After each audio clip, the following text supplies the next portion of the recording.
Muy bien, bienvenidos a nuestro estudio bíblico del Evangelio según San Mateo. Vamos a ver un segmento de Mateo capítulo 12, los versículos del 1 al 8, el rechazo al rey. Acá en este capítulo, mis hermanos, se abre esa brecha, ¿no? El pueblo al cual Dios vino, nació y estuvo, el Mesías esperado, es rechazado. Y comienzan realmente con una oposición. Y este es el segmento que vamos a estudiar, mis hermanos, ¿no? Viendo el tema del día de reposo. Tema interesante, muy actual también, y muy confundido también incluso dentro de la iglesia, ¿no? Del mundo cristiano, de la iglesia en general, la iglesia verdadera, ¿no? La iglesia de Cristo. En aquel tiempo iba Jesús por los sembrados en un día de reposo y sus discípulos tuvieron hambre y comenzaron a arrancar espigas y a comer. Viéndolo los fariseos le dijeron, aquí tus discípulos hacen lo que no es lícito hacer en el día de reposo. Pero él les dijo, ¿no habéis leído lo que hizo David cuando él y los que con él tuvieron hambre? Cómo entró en la casa de Dios y comió los panes de la proposición que no les era lícito comer ni a él ni a los que con él estaban, sino solamente a los sacerdotes. ¿O no habéis leído en la ley como en el día de reposo los sacerdotes en el templo profanaban el día de reposo y son sin culpa? Pues os digo que uno mayor que el templo está aquí. Y si supieres qué significa misericordia quiero y no sacrificio, no condenaríais a los inocentes, porque el Hijo del Hombre es Señor del día de reposo.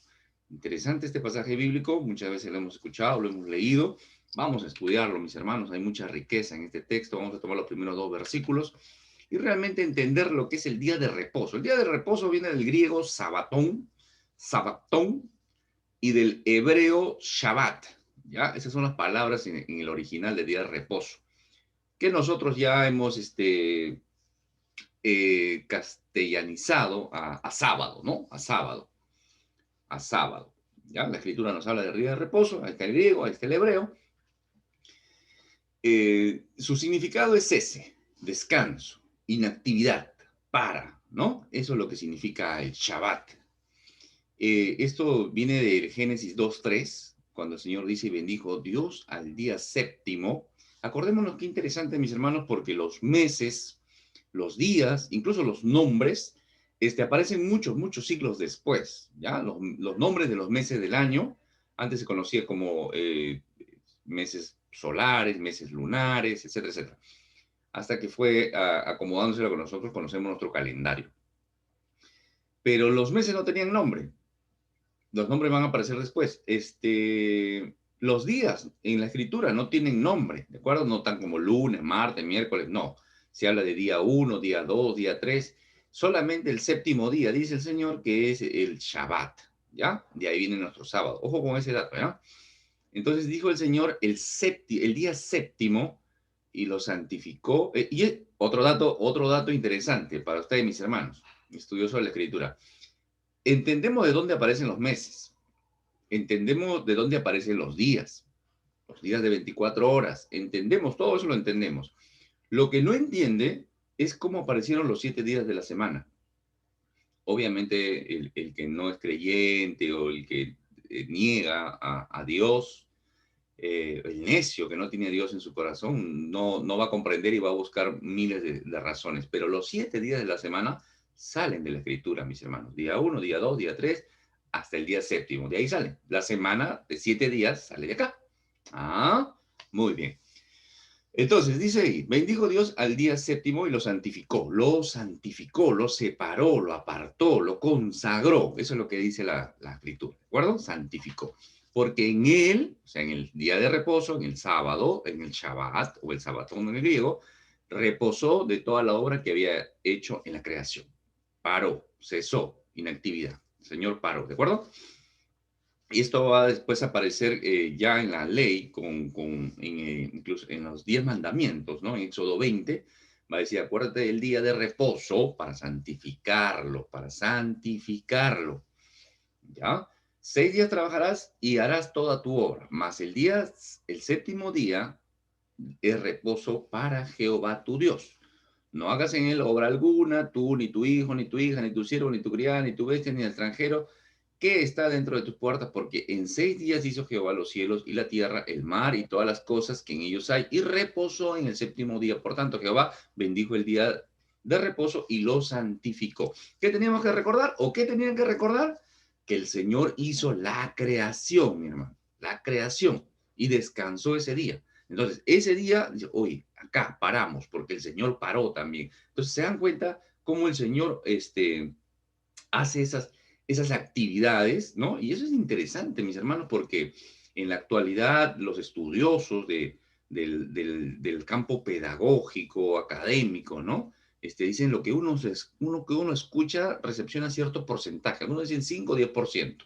Lo que uno ve o lee recepciona igual, 5 o 10%, no más. Lo que uno lee y habla, lo lee hablado, está usando dos sentidos, la vista y el habla, ¿no? Y la forma auditiva. Entonces, me capta más algo que esté aprendiendo. Pero algo que tú haces involucra más sentidos, hacer alguna actividad, moverse, ¿no? Alguna actividad. Por eso es que ahora en el campo académico se ha puesto muy, muy de moda, o sea, se aboca a lo que es los talleres, los laboratorios. Eso es, los chiquitos, los niñitos tienen que estar haciendo su plastilina, actividades, talleres, laboratorios, incluso para adultos, ¿no? Entonces, ya el señor que estaba haciendo eso, el Señor dice, ya, 6 días se hizo la creación, el séptimo día descansa. Entonces, ese día se paraba. ¿Y qué se tenía que hacer? Acordarnos lo que el Señor ha hecho, la creación, santificarlo, honrarlo. Eso es lo que se tenía que hacer. Y eso es lo que tenemos que hacer hasta ahora nosotros, ¿de acuerdo? Ahorita vamos a aprender un poquito más de eso. Entendamos que el día de reposo, el Shabbat, el sábado, era una ley ceremonial, ¿ya? Altamente ceremonial, de actividad. No era moral, no era una orden moral, no era una cuestión que tenía que trascender en lo moral, ¿ya? Y está relacionado al antiguo pacto. Antiguo pacto para el pueblo de Israel. Ojo con esto también, ¿ya? Porque en el nuevo pacto en el cual estamos nosotros como iglesia, ya no se exige, no hay ningún versículo que se exija que debemos guardar el sábado. ¿Ya? Y esto debe romper varias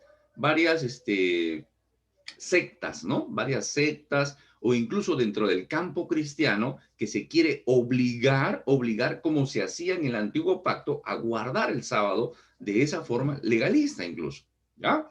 Estamos acá aprendiendo, mis hermanos. Si tú eres de repente adventista o algún tipo de secta o creencia, has venido a aprender y te estoy hablando con la escritura. Colosenses 2:16 dice, por tanto, nadie os juzgue en comida o en bebida o en cuanto a días de fiesta, luna nueva o días de reposo. ¿Por qué dice días de reposo? Porque había más de 2 días de reposo. Bueno, ese es otro tema de otro estudio, ¿de acuerdo? Romanos 14:5 dice, uno hace diferencia entre día y día, otro juzga iguales todos los días. Cada uno esté pleno convencido en su propia mente, ¿de acuerdo? ¿Cuándo vamos? ¿Un día, 2 días, 3 días? Eso es lo que vamos a aprender en este estudio, ¿ya? Y Romanos 14 justamente apunta a los hermanos de débil conciencia, ¿ya? Los hermanos de débil conciencia. No estoy diciendo que sean inferiores, no, no dice eso la escritura. Dice a los que son muy pegados, ¿no? Si tú no quieres comer y lo haces para el Señor, no lo comas. Si tú dices que lo santificas y lo haces en nombre del Señor y estás santificado, entonces cómetelo, ¿ya? Entonces, ¿ambos están bien? Sí, están bien. Pero si tú haces algo y tu conciencia te dice que no, no lo hagas porque es pecado. Te animo a leer todo Romanos 14, ¿de acuerdo? Porque a veces los hermanitos con débil conciencia están en ese camino legalista, ¿de acuerdo? Y hay que encaminarlos, hay que enseñarlos. Para eso es la academia bíblica, los institutos bíblicos, los seminarios. Para eso es la escuela dominical, para aprender la escritura. Aprender y aprender la escritura hasta que uno adquiere madurez. Y hermano, usted no debe usar el cabello largo o tu cabello corto, porque así usan los varones. Las mujeres usan el cabello largo. ¿Se dan cuenta? Esa es una débil conciencia. Porque en todo caso, en la antigüedad todos estarían pecando, porque todos tenían el cabello largo. ¿Se dan cuenta? Entonces, pero en base a Corintios, quieren hacer ese día. No, hermano, no se debe comer cerdo, chancho no se debe comer. No se debe comer chancho. Entonces, ¿realmente no? ¿El cristiano no debe comer chancho? ¿No debe comer cerdo? ¿Su pan con chicharrón? ¿No debe comer? Hay que aprender. No, hermano, cristiano no come sangre. Ahí tengo un estudio, cristiano debe o no debe comer sangre. Ajá, el campo, la iglesia, el campo académico, teológico está dividido. Algunos dicen que sí, otros dicen que no. Ahí tengo un estudio en YouTube, lo puedes buscar. Bueno, entonces, ¿estamos de acuerdo? Vamos a aprender. ¿Qué estaba buscando el Señor? Que santifiquen ese día, aprendan, recuerden, ¿sí? Entonces, pero el legalismo religioso, lo que el Señor había hecho un día de descanso, un día de honra, un día de recordar, un día de consagrarlo al Señor, lo habían hecho, lo que era reposo, lo habían hecho una carga, ¿no? ¿Por qué? Porque no podían hacer nada.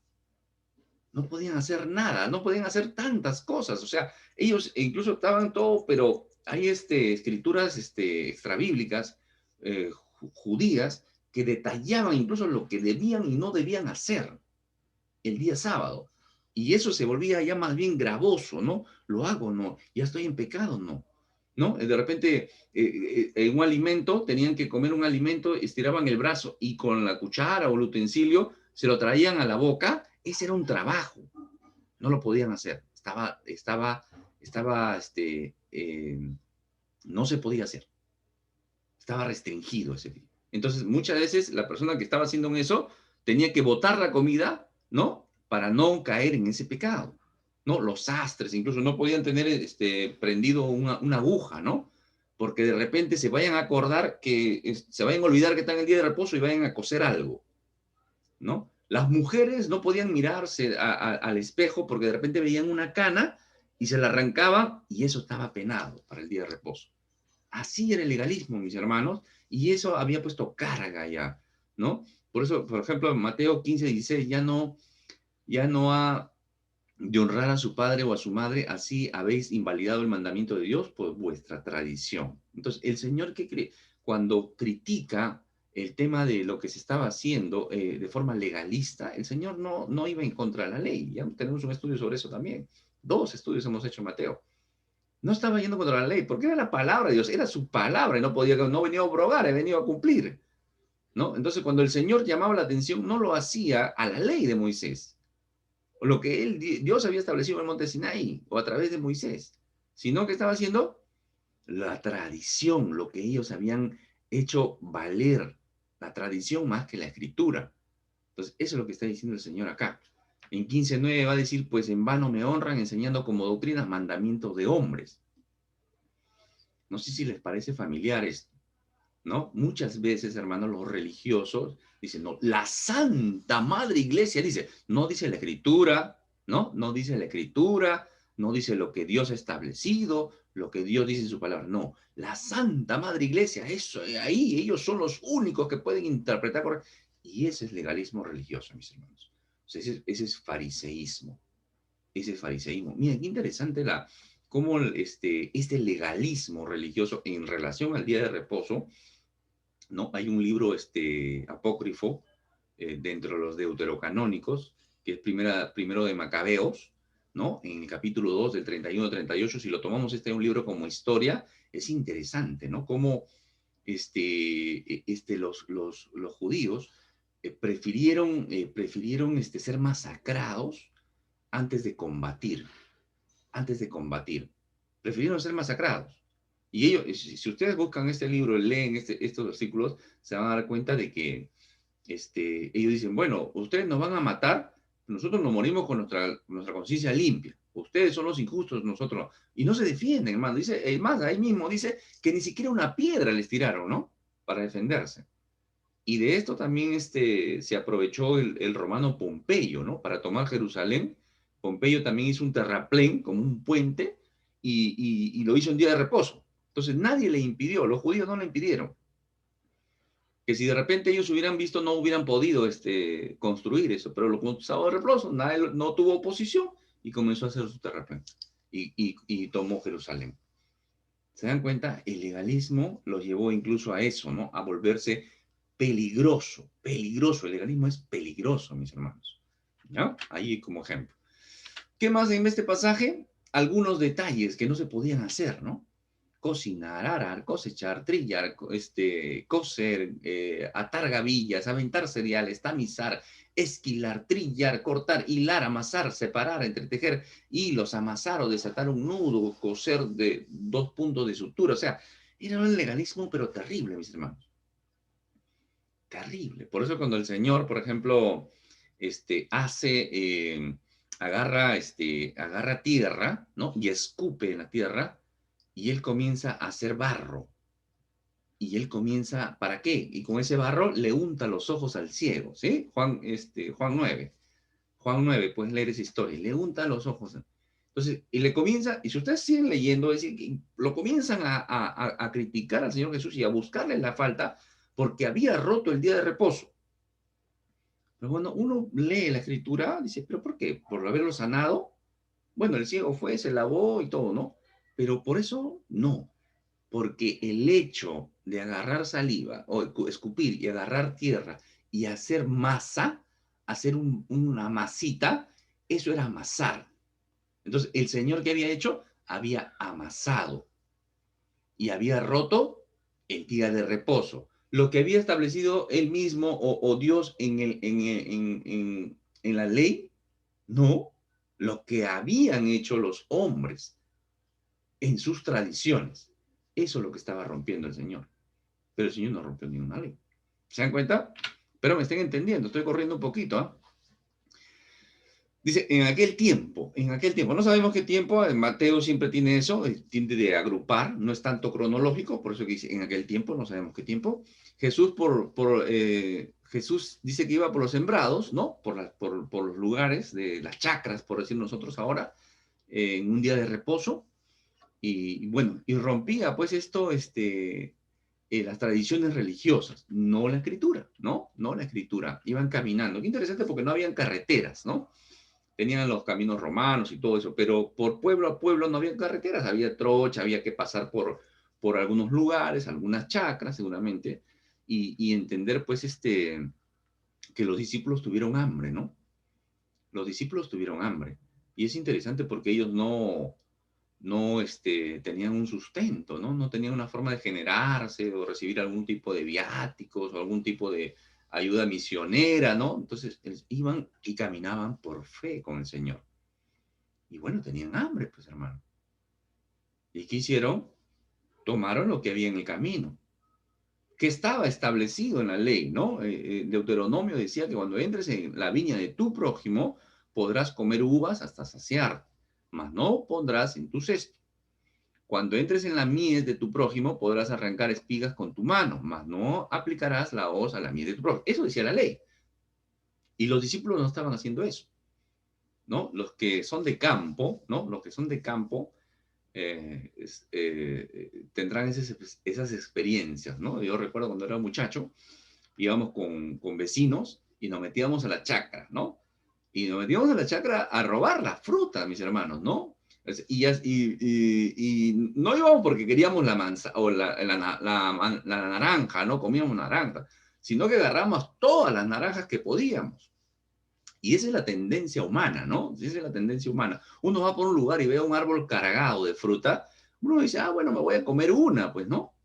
No, uno dice, me voy a llevar todo lo que pueda. Así esté verde a veces, ¿no? Así esté verde. Entonces, ¿qué tienen que hacer los dueños de las chacras? Estar cuidando. Por eso que Dios ya había establecido una ley. Tienes hambre, come, pero no robes, pues no lleves de más. No lleves de más. Ah, qué interesante, Deuteronomio 23. Entonces, ellos no estaban cegando, no estaban sacando y llevándose de más. Estaban sacando lo que podía en su mano, ¿no? Sacando lo que podía en su mano y lo estaban moliendo en su mano, soplando seguramente y o ventilándolo. Todas esas actividades estaban penadas por la ley de los hombres, por el fariseísmo, por la ley, por las tradiciones que ellos habían aumentado. Eso es lo que estaba, y todo lo que ellos estaban haciendo. Pero en realidad estaban rompiendo alguna ley. No, no lo estaban haciendo. ¿Ya? Es interesante, 6 días trabajarás, más el séptimo día descansarás, aún en la ara y en la siega descansarás. Pero los discípulos no estaban segando, o sea, no estaban cosechando. ¿no? Estaban agarrando con su mano para sustentar, para su sustento, para aplacar su hambre, ¿no? Entonces el Señor Jesús no le llama la atención a sus discípulos, le llama la atención a los fariseos, a los religiosos legalistas. Y es interesante porque Lucas nos cuenta el pasaje paralelo. Aconteció en un día de reposo que pasando Jesús por los sembrados, sus discípulos arrancaban espigas y comían, restregándola con sus manos, dice Lucas. Eso estaba penado por la ley de los hombres, por la tradición de los hombres. ¿Ya? Ojo, interesante. Ya vamos entendiendo, va teniendo más claridad la escritura, ¿sí o no? Claro, esa es la idea. Entonces, mis hermanos, ¿qué pesaba más para los religiosos? La tradición, lo que ellos habían aumentado, lo que habían puesto. Y eso no ha cambiado ahora. La religión oficial a nivel mundial, ¿no? Hace eso. Lo que dice, se hace. Lo que dice el líder, se hace. No dice lo que dice la escritura, no dice lo que, ¿no? Lo que Dios dice en su palabra, no. La Santa Madre Iglesia, o a veces peor todavía, ¿no? En mi líder, ¿no? Mi pastor ha dicho, también en el campo cristiano se da, sí, también se da. En el campo cristiano también se da el legalismo religioso, hermanos. No nos hagamos ¿no? Que somos súper iluminados. También se da. Yo recuerdo una vez fui a un congreso muy interesante el congreso y estábamos diferentes denominaciones, hermanos en Cristo, sí, hermanos en Cristo, ¿no? Y recuerdo que comenzamos a interactuar en un momento unos con otros y habían algunas hermanitas, ¿no? Y un hermano se acerca a una hermana y le dice, hermana, mire esto de acá, una consulta, un intercambio de ideas, ¿no? En base al congreso que estábamos llevando. Y la hermanita le dice, hermanito, discúlpeme un ratito. Y se va, ¿no? Y por ahí había uno de sus líderes, que era su pastor, uno de sus pastores, y le dice, pastor, ¿puedo hablar con el hermano? Entonces, eso, yo estuve cerca por ahí, porque no, yo no estaba, yo era, no, estaba, vi el hermano, le preguntó, la hermana se apartó, encontró a su líder cerca, y le preguntó, pastor, el hermano me está, ¿puedo hablar con el hermano? Ese es el detalle cuando las congregaciones o denominaciones o iglesias locales comienzan a ponerle cargas a la iglesia. Tienen que vestirse así, no tienen que hacer esto, tienen que hacer lo otro. ¿Sabes o no? Hombres por acá, mujeres por allá. No estoy criticando a ninguna denominación. Si hay el cuidado, genial. Pero también he visto hermanitas, ¿no? Que mientras están dentro de su congregación están con la falda. Pero después al rato las ves con pantalón. Entonces, eso es legalismo. Entonces, eso es religión. Entonces, yo temo a Dios, no al hombre. Yo cumplo lo que Dios dice en su palabra, no en lo que ha aumentado el pastor o mi líder o mi guía. Ojo con eso. Sí se debe predicar con la vestimenta, la ropa, el decoro que debe tener una mujer al vestirse. Por supuesto que sí. Se debe predicar eso. Se debe enseñar. Porque las hermanitas, las más jóvenes, y no tan jóvenes también, se visten como está la moda en el momento. Si la moda en el momento es el short, 2/4 arriba de la rodilla, las hermanitas están con el short 2/3 arriba de la rodilla. Si la moda es solamente cubrirse con el short los glúteos, solamente se cubren los glúteos. Y peor aún, ¿no? No me consta si hay alguna hermanita que se ha puesto un short que ya se le ven las nalgas, porque esa es la tendencia. Entonces, ¿hay que enseñar eso? Hay que enseñar. ¿Y qué hay que enseñar? ¿Que no usen el short, que se le vean las nalgas? No. Hay que enseñar la palabra de Dios. ¿Cómo debe vestir una mujer? ¿Dice la palabra? ¿Dice la palabra cómo debe vestir una mujer? Sí, dice, por supuesto. ¿Y está en el Nuevo Testamento? Sí, está en el Nuevo Testamento. Entonces hay que hacer esos estudios. Muy bien, volvamos a nuestro estudio. Entonces hay que tener cuidado con imponer tradiciones de hombres por encima de la escritura. ¿De acuerdo? Ojo, que tener cuidado con eso. El versículo 3 al 4 dice, pero él les dijo, ¿no habéis leído lo que hizo David cuando él y los que con él estaban tuvieron hambre? ¿Cómo entró en la casa de Dios y comió los panes de la proposición, perdón, que no les era lícito comer ni a él ni a los que con él estaban, sino solamente a los sacerdotes? Esta pregunta, mis hermanos, era una bofetada académica para todos los que estaban ahí. todos los religiosos, conocedores de la Escritura, el Señor les hace una ironía. O sea, le dice, oye, ¿ustedes no conocen esto? Claro que conocen, pero no han entendido. Y les cuenta, los lleva a la historia. El Señor comienza y toma una historia, no un cuento, no una fábula, no, algo que pasó en la vida de David. ¿Ya? Entonces, los mandamientos, en estos dos versículos entendemos que los mandamientos o el día de reposo debía promover el amor al prójimo y a Dios y al prójimo. Eso era. Si uno analiza los 10 mandamientos, Éxodo 20, nos vamos a dar cuenta que los 3 primeros van con Dios en cuanto a su reverencia, su fidelidad, ¿no? Y la santificación que debemos tener a Dios. Esa es la relación para con Dios.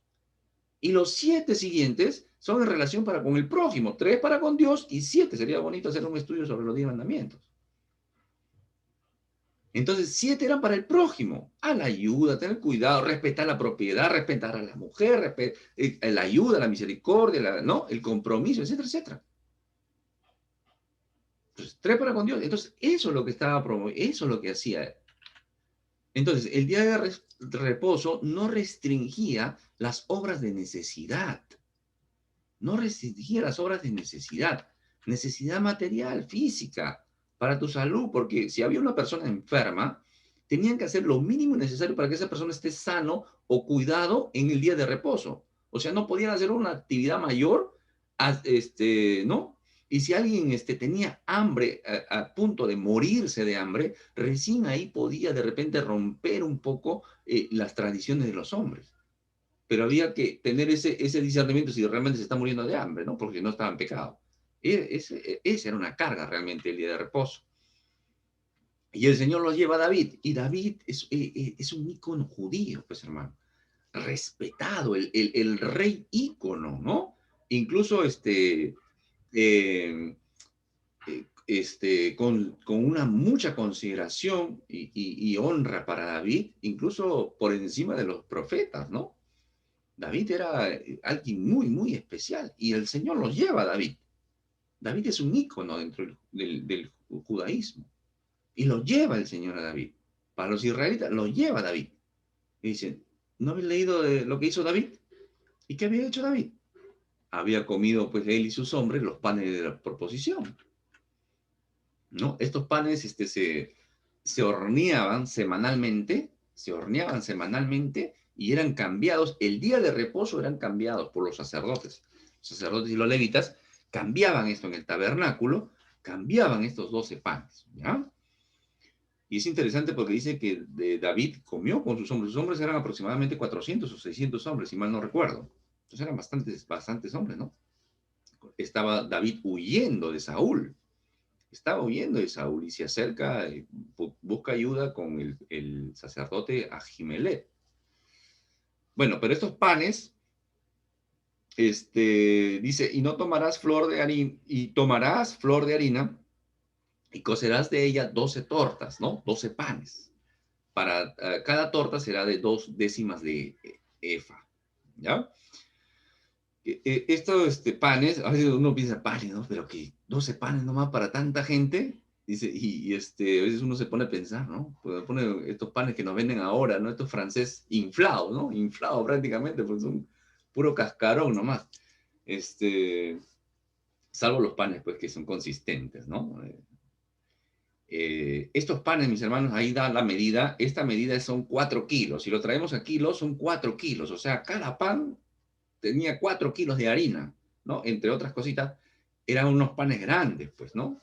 Imagínate un pan de 4 kilos, pues. Si normalmente tenemos un panetón, ¿no? Un panetón grande de 1 kilo, es bastante. Bueno, son 4 panetones, era un pan, ¿no? Ya vas sacando tu línea, más o menos, por eso que comieron sus hombres, ¿no?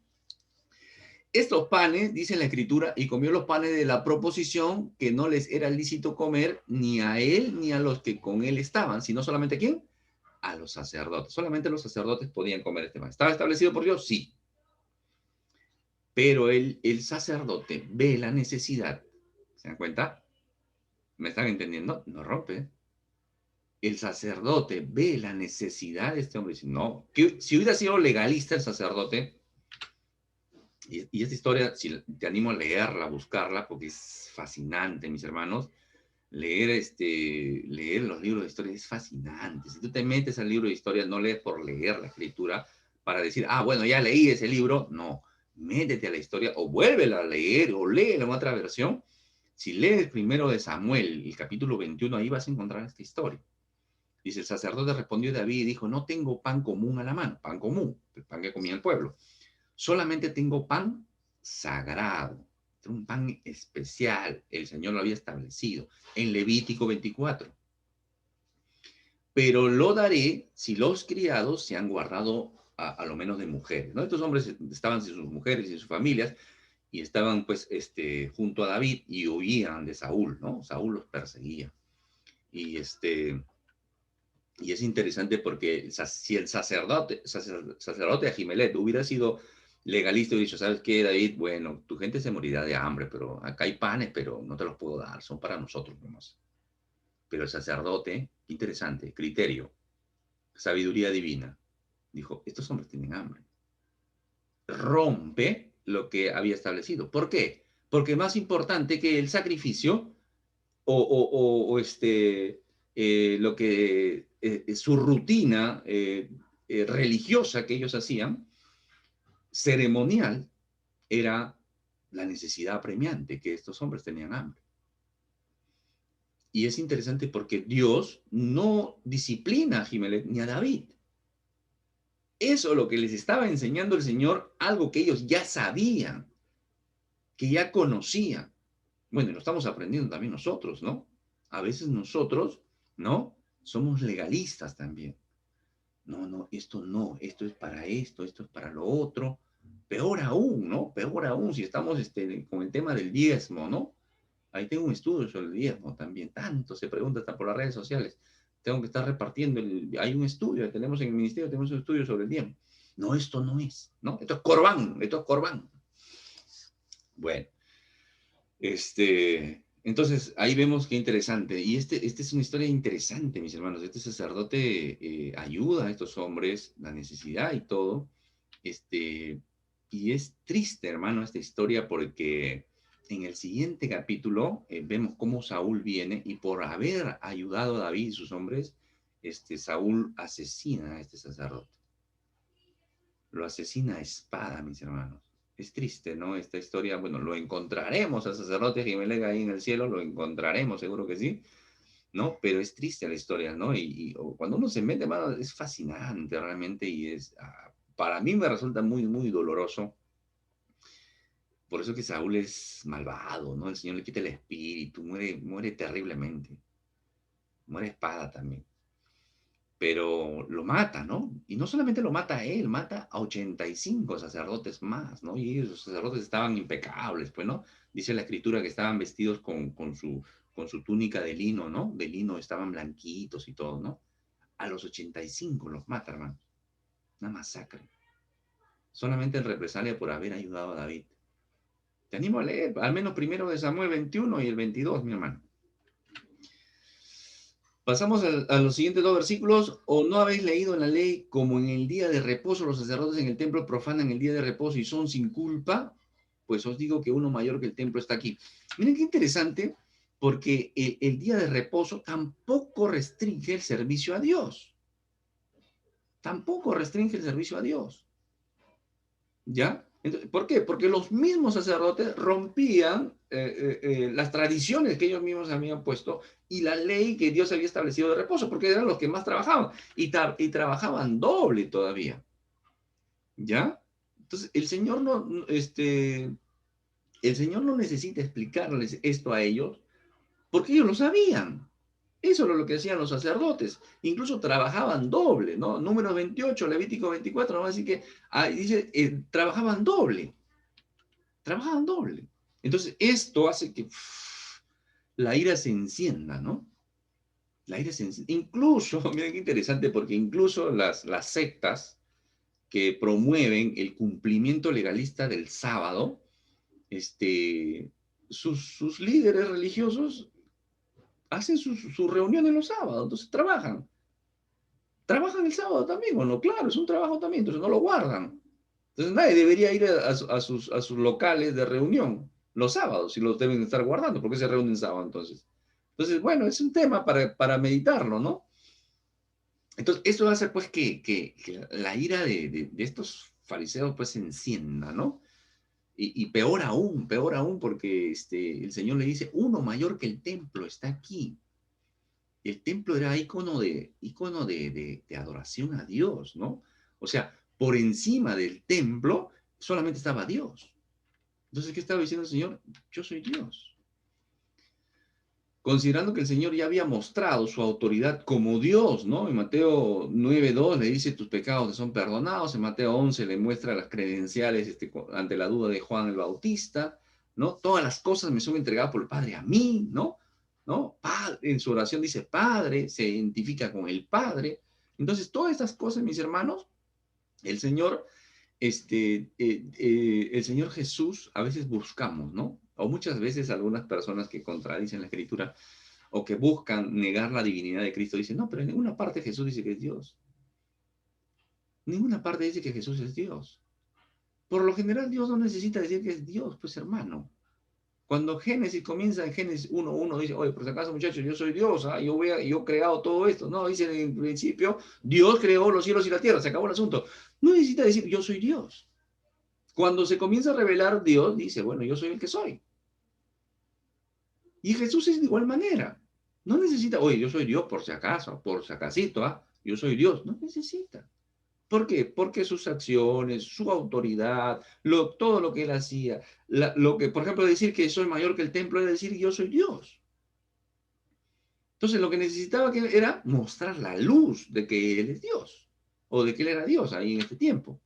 ¿De acuerdo? Porque muestra su mayor autoridad sobre David, sobre el sacerdote, que habían roto la ley, ¿no? La tradición en todo caso, ¿no? Que el tabernáculo y después el templo.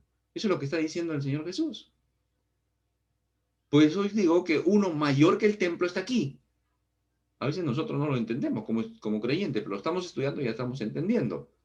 Pero los fariseos sí lo entendieron clarísimo. Está diciendo, este hombre es Dios. ¿Ya? Los dos siguientes versículos dicen, y si supieses qué significa misericordia quiero y no sacrificio, no condenarías a los inocentes, porque el Hijo del Hombre es Señor del día de reposo. Qué interesante, porque el día de reposo no restringe los actos de misericordia. Los judíos legalistas o los religiosos legalistas, si tenían que juzgarlo a alguien, lo juzgaban, así sea por lo mínimo, así sea como lo estaban haciendo con sus discípulos. Tenían hambre, no tenían un sustento, no tenían una subvención económica.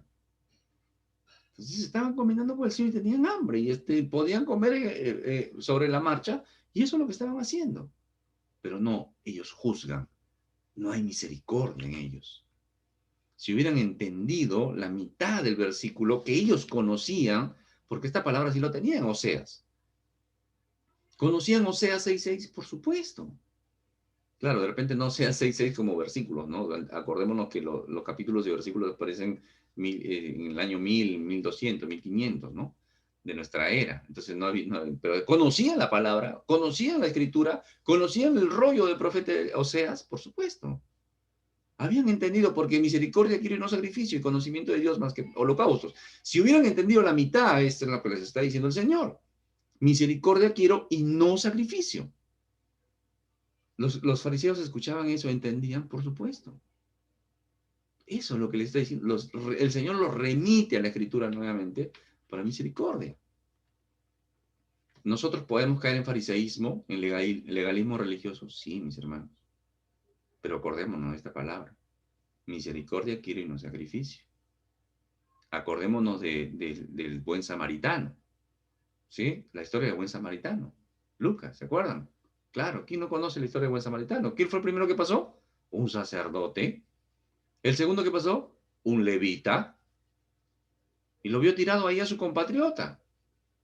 ¿Lo ayudaron? No. ¿Por qué? Porque más importante era mantenerse ceremonialmente puro y ir a cumplir al templo. El sacerdote y el levita tenían que mantenerse puros y ceremonialmente para ir a servir al templo.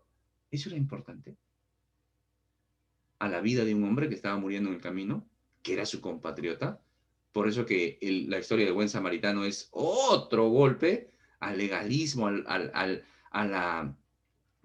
orgullo étnico de los judíos. Porque el que lo ayuda al judío que estaba moribundo es un samaritano y es su enemigo. Técnicamente es su enemigo, pero es quien lo ayuda.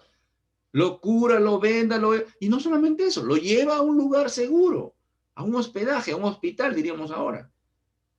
Paga lo que cuesta su manutención y dice, si gasta de más, cuando yo vuelva de nuevo por acá, yo te lo voy a pagar. La historia del buen samaritano es tremenda, mis hermanos. Yo creo que estamos teniendo más claridad y estamos entendiendo más la escritura y lo que realmente es importante, incluso nosotros como creyentes. Nosotros muchas veces caemos en el fariseísmo, en la religiosidad, mis hermanos. Pero misericordia quiere Dios y no sacrificio. Sacrificio era el sistema mosaico, ritual, ¿no? Que para Dios era secundario, era temporal. Eso era temporal. El día de reposo era una forma de sacrificio. Era un servicio simbólico y obediencia a Dios. Era un recordatorio de la obra de Dios. Nos volvemos al Génesis.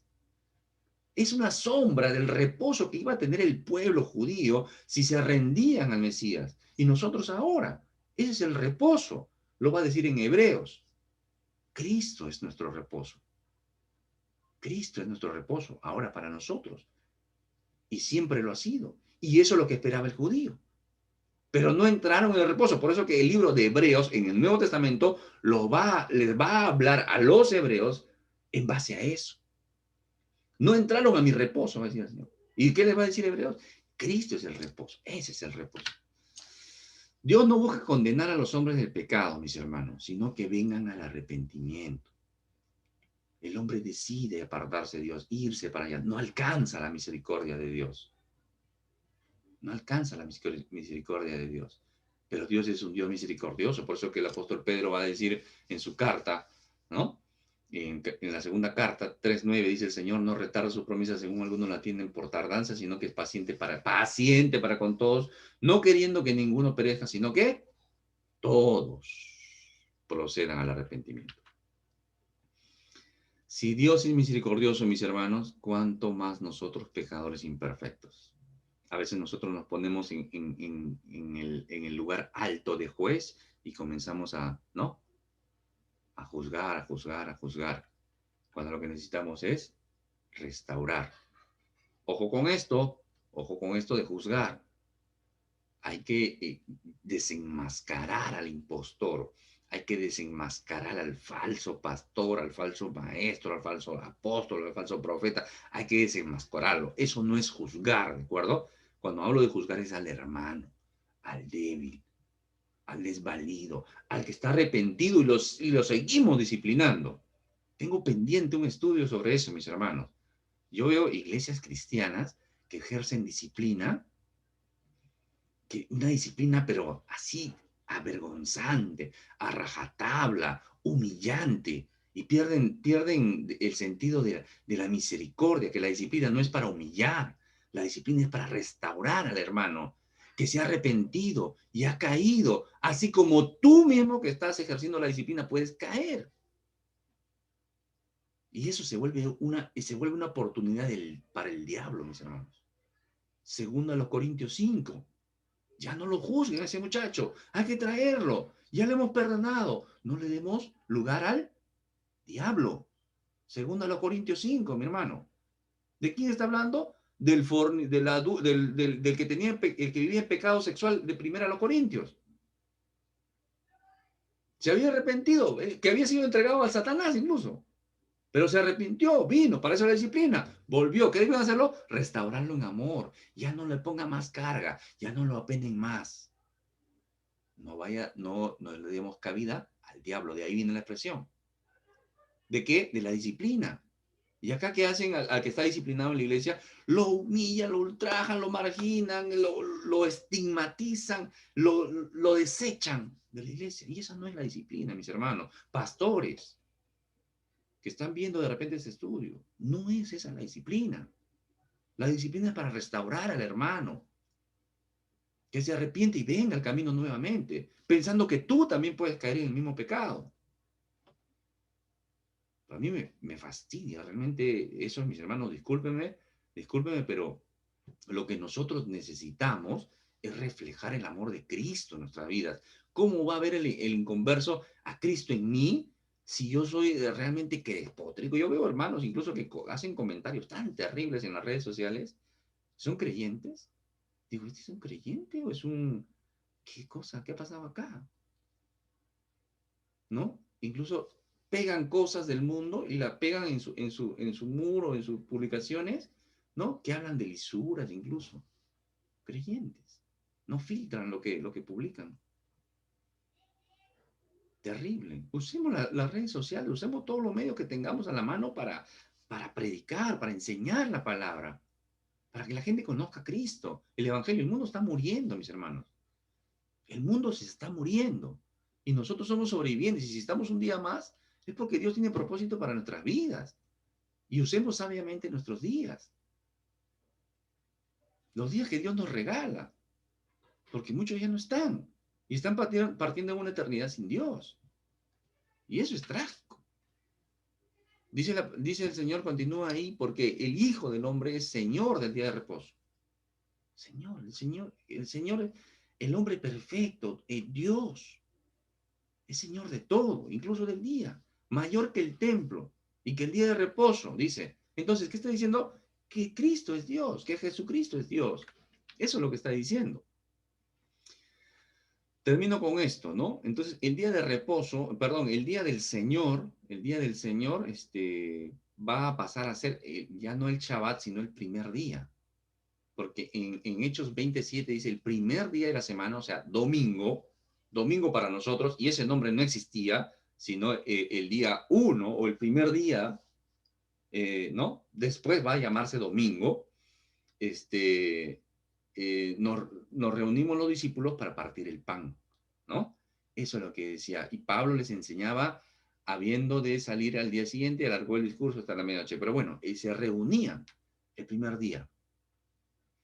Primero a los Corintios 16:2 dice, cada primer día de la semana, domingo, primer día de la semana, cada uno de vosotros ponga aparte algo según haya prosperado guardándolo. O sea, el día primero de la semana, o el día domingo para nosotros ahora, hacían eso. Se reunían, congregaban, partían el pan, reunían ofrendas, todos hacían eso, el domingo, el día. Por eso que el domingo pasó a ser el día para la iglesia. Pero ojo, mis hermanos, el domingo, o sea, el día del Señor, no es el día de reposo cristiano. No caigamos en la religiosidad nuevamente como lo hicieron los judíos. El día domingo no es el día del Señor, no es el día de reposo de cristiano. El día del cristiano, mis hermanos, obviamente uno debe separar un día para el Señor. Si es el domingo, genial. Si es el sábado, también. El lunes puede ser, por supuesto. Por ejemplo, en el caso de los pastores, ¿no? Los pastores están en actividad sábado, viernes, sábado, domingo. El día de descanso de los pastores es el lunes. Entonces, el día del Señor o el día de descanso, el día de reposo es lunes. El día que santifican, que descansan, que reposan de toda actividad, ¿no? Honrando al Señor, estando con su familia, etcétera, etcétera, es el lunes. Pero bueno, ¿podría ser el martes? Por supuesto. Miércoles también. Cualquier día de la semana puede ser tu día de descanso, tu día de reposo. Ya no estamos en el antiguo pacto, estamos en un nuevo pacto.